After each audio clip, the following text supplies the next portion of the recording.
Hi,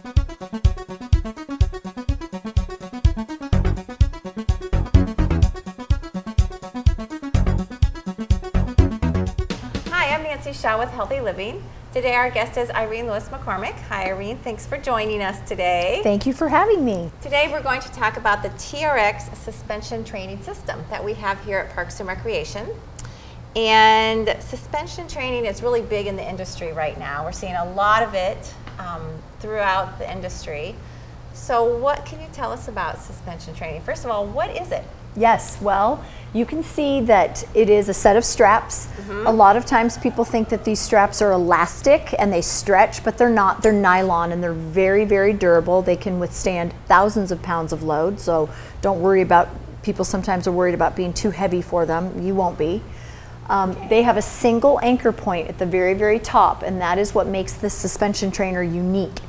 The two straps branch out from this little loop right here, and you engage in it either with your hands in the handles or your feet in the foot cradles, and you perform a series of exercises against gravity. So it's basically body weight and gravity, and it's awesome because not only is it effective and safe, but it can work for any fitness level. Right, which is so important because we get beginners and we get experienced people in the same class. So both can take the same class, correct? Absolutely. You can have somebody who's very fit, somebody who's moderately fit, somebody who's a little bit more deconditioned, somebody with a weight loss goal, somebody with a little bit more fragile knee or elbow or shoulder, somebody who's maybe an active ager, a youth athlete. You can have all of those people in the same experience. They can all have the same class at the same time because the changes can be made to the movement patterns so that they work for everybody. So what is involved in a suspension training class? Okay, so of course with any fitness class we're going to warm up. And most of the people that come have been coming, so they understand and are familiar with the suspension trainer, but I get a lot of people who are new. And it is a little bit intimidating. I mean, you walk into the room and you see these straps hanging from the ceiling and you think, they have no idea what it's all about. They're just intrigued with it. There's nothing obvious about these. I mean, you don't just imagine the exercises. So an instructor has to lead you. That's why we offer these great classes. Right. So the first thing I teach people how to do is how to shorten and lengthen the straps, because there's a whole bunch of stuff to learn, but you really can't just learn it all in one class. Right. You will be exposed to it, and it's a very short learning curve. So the first thing we do is we learn how to shorten and lengthen the straps. So I'll teach you how to do that right now the same way I would with any participant.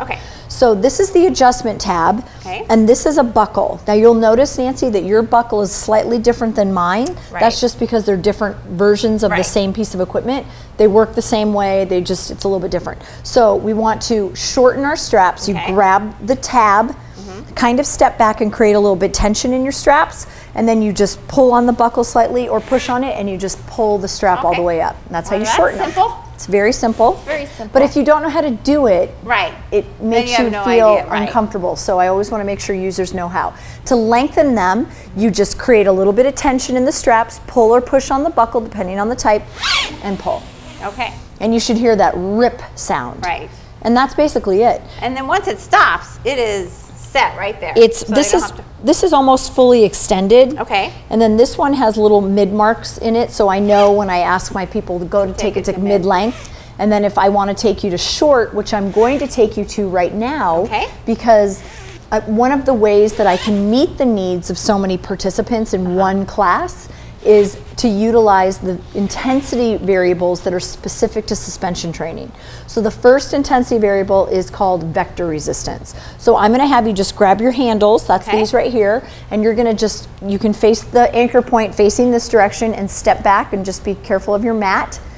And you're gonna move into a low row. So your hands are gonna be in neutral, and you're going to create a plank with your body. So your ear, your shoulder, your hip, your knee, your ankle, they all line up even though you're leaning slightly back. And then just fully extend your arms and then just pull yourself towards the anchor point in a row. So pretty good, right? And you're doing a great job of maintaining tension in your straps and your body's in perfect posture. Awesome. Now we're going to make it a little harder. Do the same exercise but walk your feet in. So you walk underneath the anchor point a little bit more. Now try the row. Okay. Yes, and then walk your feet in even a little bit more. Just make sure your shoes are compatible with the floor surface. I don't want you to slip. Good. I always have people check that.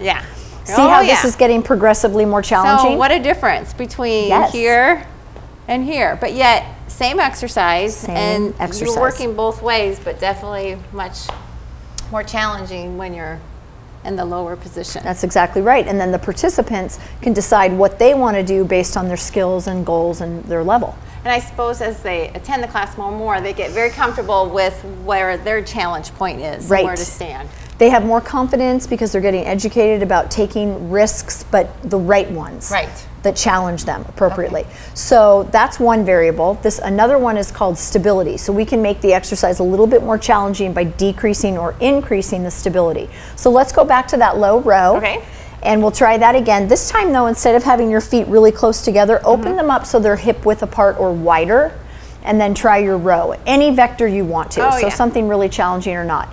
And you can go deeper. When you have a bigger base of support, you're more stable. Yes, definitely difference. Again, this is not near as challenging as when my feet were together. And then if you want even more challenge, you can pull one knee up, or make your feet offset, and that makes even more challenge. That's called the stability principle. And then there's another principle of intensity, but it specifically applies to when you're down on the ground. So I'm going to show you how to get your toes in and your heels in now, which is always very intriguing to people, because a lot of times they see these exercises and they immediately think, oh, I can't do that because it's so hard. But really, it's not as hard as it looks, because I'm going to teach you, and all the instructors here are going to teach strategies on how to be successful. So let's adjust the straps to mid-calf length. And that would be where the foot cradle or the loop comes to the middle of your calf. Then you'll go to the ground and you're going to sit. Mat is better because it's more comfortable. A mat is better always, especially on the hardwood floor. Definitely. And you are going to face your anchor point. And the first thing we're going to do is put our heels in, because you're going to lie on your back. So I'm going to have you just take your fingertips into the foot cradles and just hold them slightly outside your knees. And then the more you pull your body away from the anchor point, the harder it is. So if you find it's really challenging to get your heels in or perform the exercises, all you have to do is scoot up. And that's what we're teaching right now, which is the pendulum principle. It's just like a clock pendulum, tick-tock. So you're going to you're going to lie back and pull your heels to your chest, and then just drop them into the foot cradles. And then some people have trouble depending on the profile of their shoe. But for the most part, people can do this relatively easily. So now you're in what's called a supine position, and I can do all kinds of exercises with you. So I'm going to do one that is phenomenal for the glutes. It's called a bridge. And so palms can be face down or face up. You have a 90-degree angle at your hip. You can see that right there. And then your knee is just flexed in a comfortable position. And then you're just going to engage your glute area and lift your hips up, and then put your hips all the way back down, and just try a couple more of those. And you can feel the muscles in your back of your legs, right? Okay, great. And then rest. Now I'm going to have you scoot that way. I'm going to have you move away from your anchor point, and you're going to go quite a bit, because I really want to exaggerate my point. Okay, you tell me. Is that far enough? That's great. Now, maintain that same knee angle over your hips. It's really hard to do. Try that same exercise. Lift. It's much harder, isn't it? Much harder. And now I've got somebody in the class who says, well, I sure can't do that. Yes, you can, because what you're going to do is you're going to scoot all the way up. So go ahead and bring almost your belly button underneath the anchor point, and you are going to be amazed at the difference. And this is all based on gravity. And then you do the same exercise, and you just lift your hips up and down. Much simpler. So much easier. So you always will be successful if you put your body into the position that you need to be, and the adjustments take seconds. And it's really just the participant having this information and being able to apply it, so they really can take the workout where they want to. Absolutely their choice. As instructors, we lead and they follow, and our responsibility is to make sure they're educated. So I've taught you the row, and I've taught you the hip press, 2 exercises. Now I'm going to teach you another body position and another exercise. This is what is commonly known as the plank, and you can do full hand plank and you can do forearm plank. So go ahead and pull those heels out. And this time we're going to put our toes in. And there's a few methods to do this, but simply put, go ahead and put your fingertips in the handles. That's the foam part. And then you're literally going to take them just outside your knees, and then take your right foot and put it into the left foot cradle. Yes, exactly correct. And then pull your left leg right over and put it into the, see how you're sitting here with your legs crossed? Now you're going to roll over, and you're going to get face down or prone. Yeah, and you'll notice how your feet move in the foot cradles to accommodate that. Right. Great. The pendulum principle applies here too. So if you were to scoot way this way, this exercise would be super hard. If you were to come back this way, it'd be a lot more manageable. Okay. We're gonna go to plank. So I'm gonna have you lie on your belly with your fingers spread right underneath your shoulders, and you can just let your body rest. Yep, so the first thing we wanna do is set it up. So dorsiflex your feet. That's as if, yes, you're like you're standing on the floor. That's what you want your feet be like. Now you're gonna engage your quads and your glutes, and you're gonna pull your belly in. Now rise up onto your knees with your body in plank, so you can put your knees down, and then when you're ready with your shoulders all set, pick your knees up, and there you go, you're in the plank pose. Okay. And you just spread your fingers, and now you're in a perfect alignment, so you have ear, shoulder, hip, knee, and ankle alignment. This works your glutes, your whole entire spine, all the muscles. You can feel the work, can't you? Oh yeah, just holding it. You don't even have to move. You don't have to move at all. So go ahead and put your one knee down or both knees down, and we're gonna take it to a push-up, and we're gonna make it a little bit easier to start and then a little bit more challenging. So go ahead and just drop your knees down and lower your hips just like you were before. And I would, if you want to, open your hands up so your thumbs are on the mat, but your fingers are on the floor. Okay, so a little wider. Yep, so a little bit wider and maybe a little bit up higher so that you can perform the push-up and it won't be so hard. And I'd even open my hands up a teeny bit more. Okay. And now come to your knees. And then you're gonna perform some push-ups based on what you wanna do. So just drop your hips a pinch, and then drop your shoulders and body down and up for 4 or 3 for push-ups. So 4, and just keep your head lifted, and 3. Now if it starts to get unmanageable, just drop one knee, 2, and then one knee comes down, and try just 2 more reps there. See how you can finish the set without all the stress in your body, but you'll still be successful and with the whole group. Perfect, and finish. That's a great way to finish it, because I didn't know if I could do any more with both my knees up, but once you put one knee down, then it's so important in your mentally too, psychologically, because then you don't feel defeated, you feel successful, and that's what we want. We want people to feel empowered. Okay, so that would be one example. I'm gonna have you do another one. Now this is the one that people will see and think, oh my gosh, that's so hard, I can't do it. You can, you just have to earn it. Right. So this is an oblique crunch. Okay. So I'm gonna have you go back to your hands, and by the way, if being on your hands is too much, you can always go to your forearms. Okay. They're 2 different exercises, but they're equally quality. Right. And I know some people just have a lot of wrist issues and can't be on the wrist for a long time. And so I don't blame an them. option, which is great. Yes, I wouldn't want to be in my wrist that long either too. So for this exercise, let's try it on the hands first, then we'll go to the forearms. And you're literally going to pull your knees together towards one elbow, and then swing around towards the other. And I know you're familiar with the oblique crunch, so I'm going to have you try it. So go ahead and come into your plank, and then just pull your knees to one shoulder and then the other for 4 and 3. Notice how I make you go right and left, and 2 before I count it, and 1, and finish, rest. So much work, isn't it? Yeah, it is.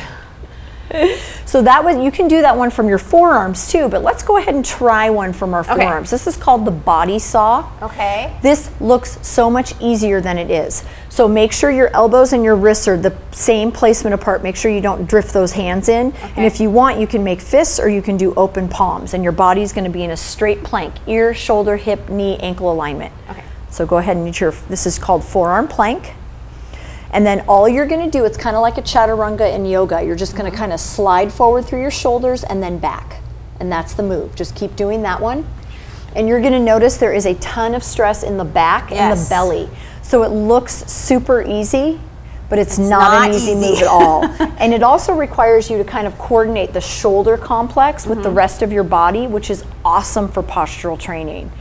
And it's such a great ab exercise too. Oh, it is, yeah. Definitely works the whole core. It does not look hard, and it's hard. It is hard. And you've done 8, so that's perfect. Okay. That's enough. Yeah, and then probably the last body position would be side plank. So if you were to stay with your feet in like that and just turn your body this direction and come onto your forearm, and then ideally you want to have what's called a tandem stance. So your top leg, which is this leg, is going to be on top of your bottom leg, and you want that heel toe connection because that kinesthetic connection will help create more control. Okay. And then the elbow is ideal. You can be on your hand, but think about this. If you are on your hand, all of your body weight is in one shoulder joint. Yeah, that sounds painful. It may be right for some people, but it's not right for me. So I don't typically do that one, but you can do that. So as a trainer, I want to make sure that when you're in side plank that you're in a perfectly straight line. I frequently will equate this to dropping a slice of bread into the toaster. Oh, okay. So there's no fold or bend at the waist or the hips, and people do it and they don't know that they are, and that's why I cue that. So I would just have you make sure you're perfectly aligned. Really go for that precise position, and then when you're ready, you're just going to load your body weight. And then that hand will come to your hip, or you can reach it straight up, and you're going to hold for 10. And 9, it's really hard, isn't it? And 8, and 7, and 6. I bet you wish I'd count faster. I was and just 3, thinking that. And 2. Oh, she skipped from 6 to 3. 1. That was good. Yes, of course I did. And then you just drop down, and to switch sides, you just roll under. So just go belly under, and that's how you transition without your feet coming out of the foot cradles. Because that takes time away from the workout. Wow, that's great stuff. Yeah, and so we put all the exercises together, and the participants are cued very quickly, so the workout is really challenging, but as you can see, we can make it work for anybody. Would you call this mostly a strength-based workout, or is there any cardio element to it? I think that you can create any workout you want to. There are exercises that are more cardiovascular in nature that still require you to move your body through space, but they're muscle endurance based, so they're more cardio and muscle endurance based. And then there's some exercises like holding that plank. That is a strength exercise. That is. Because within 6 to 10 seconds you'll fail, depending on your strength level, of course. So if you don't, and I want it to be a strength exercise, all I have to do is manipulate one of those variables. So if I want it to be more strength-based, I will make it harder for you. So yes, you can. And we even have flexibility movement patterns. Let me show you this one. I'm going to have you put it into single handle mode. So we'll just do this together. You probably know how to do it, but I'll just share it with you because it isn't obvious. And we'll just leave the straps at the length that they are. This is so fun. It looks like a Cirque du Soleil act, but it's not that hard. You take your right handle, put it into your left triangle, and then you do it again. You put your right into your left, and then you just cinch down what's on your left, and then I'm going to have you hold on to the straps really high, and you have to obviously, you know, have some confidence here, but I'm just going to show you, and then I'll have you try. You're just going to swing into this. This is called a floating hip extension.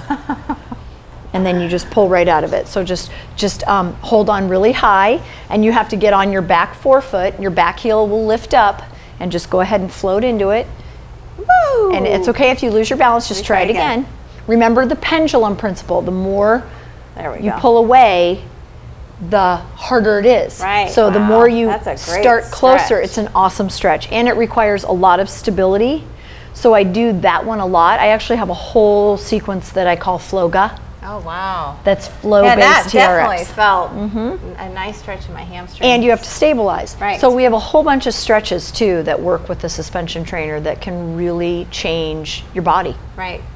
And it definitely has changed a lot of people's lives here. I know our groups that come, they just keep coming back because once you do the TRX, you love the TRX. I mean, a lot of trends come into the fitness industry, but this is definitely one. It's been going strong for 11 years now.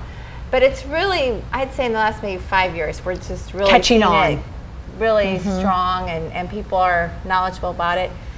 And just, they wonder, what is suspension training? So it's out there. This is it. This is it. Well, it's great information. We have a lot of TRX classes here at the Ames Parks and Recreation. And again, if you're interested in learning about this class, they can, of course, give us a call at 239-5353. or check all our programs out online at amesparkrec.org. Irene, thank you for joining us today. It's great information on the TRX suspension trainer. So, thank you. And I'm Nancy Shaw with Healthy Living. And remember, it's never too late to get fit.